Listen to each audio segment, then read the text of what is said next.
Bismillahir-Rahmanir-Rahim. Regarding Islamic worship rituals, the misconception I'd like to bring into discussion today is the age on which it is thought that worship has become obligatory. Generally, it is said at the age of 10, it becomes obligatory on a child to worship the Almighty.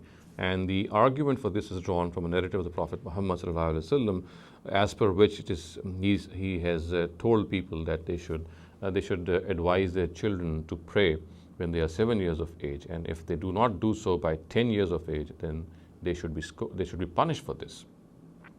Now, on the basis of this, people draw this conclusion that perhaps 10 years is the age at which people must understand that their children they are liable to pray, and if they do not do so, then they shall be held accountable before the Almighty.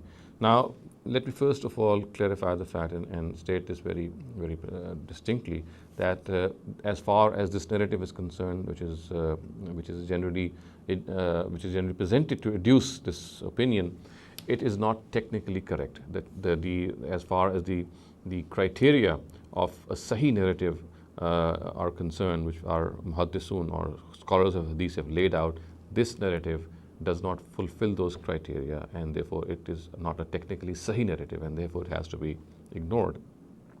In this regard, what needs to be understood is that as far as worship rituals are concerned, they become obligatory not at a particular age, which does, for example, a 10-year-old boy or a 9-year-old girl.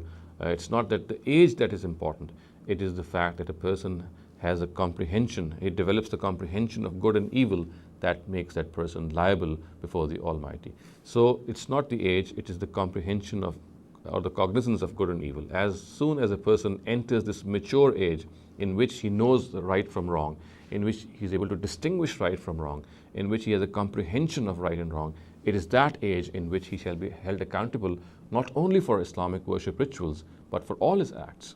Thus, for example, if he's lying, or if he's being dishonest, if he's being immoral, so not only Islamic rituals, but other elements of our worship, of our obligations, which include our moral being, they too shall be included in that.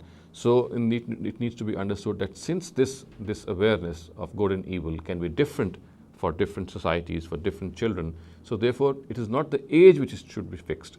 And one should say that at the age of 10, one should start punishing one's children for not praying or doing other acts of worship. This would not be correct.